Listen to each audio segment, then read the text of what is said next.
Eu li os planos de governo, tanto do Haddad quanto do Bolsonaro, e a gente precisa falar sobre eles. Muita gente tem dúvida do que fazer agora. Você tem, de um lado, um candidato que é problemático, que é controverso, que é cheio de escândalos, contra um outro candidato que é de um partido controverso, problemático e cheio de escândalos. Então, na dúvida, não dá pra gente ficar com uma coisa muito superficial, falando, eu não voto no PT porque não voto no PT, ou então eu não voto no Bolsonaro porque ele é louco. Não, essa não é uma eleição fácil. Nessas horas de dúvida, entre dois candidatos que estão querendo o mesmo cargo, nós, brasileiros, que vamos colocar essa pessoa lá para trabalhar por nós por 4 anos, temos que fazer o quê?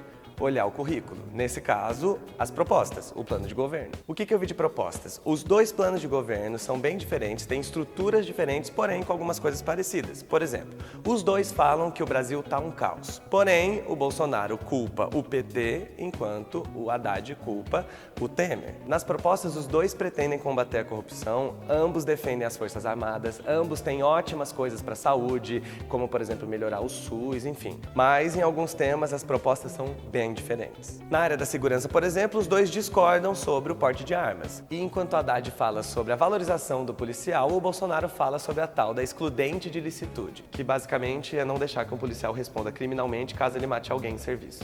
Na educação, o plano do Bolsonaro fala em diminuição das cotas raciais, que pretende tirar a obrigatoriedade do ensino presencial para crianças que moram muito longe dos locais onde ficam as escolas. E não fala nada sobre analfabetismo. Enquanto Haddad fala sobre a expansão das universidades e dos institutos federais, fala em uma nova reforma do ensino e também tem vários programas para acabar com o analfabetismo. Na economia, o Haddad propõe suspender as políticas de privatização, enquanto Bolsonaro fala em extinção, em desestatização e privatização de várias estatais. Com relação aos impostos e à carga tributária, o Bolsonaro propõe uma gradativa redução na carga tributária, enquanto o Haddad propõe uma reforma tributária. E o Haddad propõe que pessoas de até 5 salários mínimos não paguem imposto de renda, o que o Bolsonaro também diz que fará, apesar disso não estar no plano de governo dele. E quando o tema é desigualdade social, ambos falam sobre a continuidade do Bolsa Família. Porém, para além do Bolsa Família, o Haddad ainda cita outros pontos importantes para acabar com a desigualdade, como o combate à desnutrição infantil, a reforma agrária e o Minha Casa Minha Vida. Enquanto o plano do Bolsonaro não fala nada sobre moradia, só aproveita para dizer que vai tipificar como terrorismo as invasões de propriedade. E além disso, temas importantíssimos como salário mínimo, meio ambiente, cultura, esportes, simplesmente não entraram no plano de governo do Bolsonaro. E o plano de governo dele não fala sobre revogar as reformas que foram propostas pelo Temer, ao contrário do que o Haddad faz quase o tempo todo. E quando a gente fala sobre direitos sociais, direitos das minorias, o Haddad cita vários programas e ações, enquanto o Bolsonaro não cita nada especificamente sobre a segurança e o bem-estar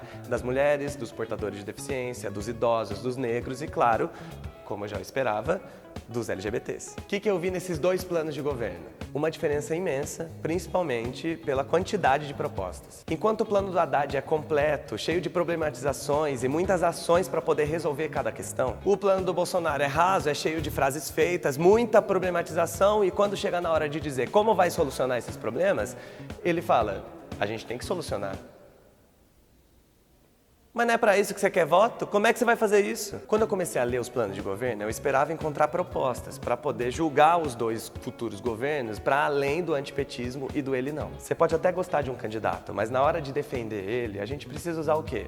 As propostas. O que esse cara vai fazer para melhorar o Brasil? Não um monte de fake news, frase de efeito e violência na rua. E infelizmente não dá para usar o plano de governo do Bolsonaro porque ele mais parece uma apresentação de PowerPoint. Eu não tenho como usar ele para debater. E ele mesmo deve saber disso. Talvez até por esse motivo ele já tenha assumido que ele não vai nos debates por estratégia.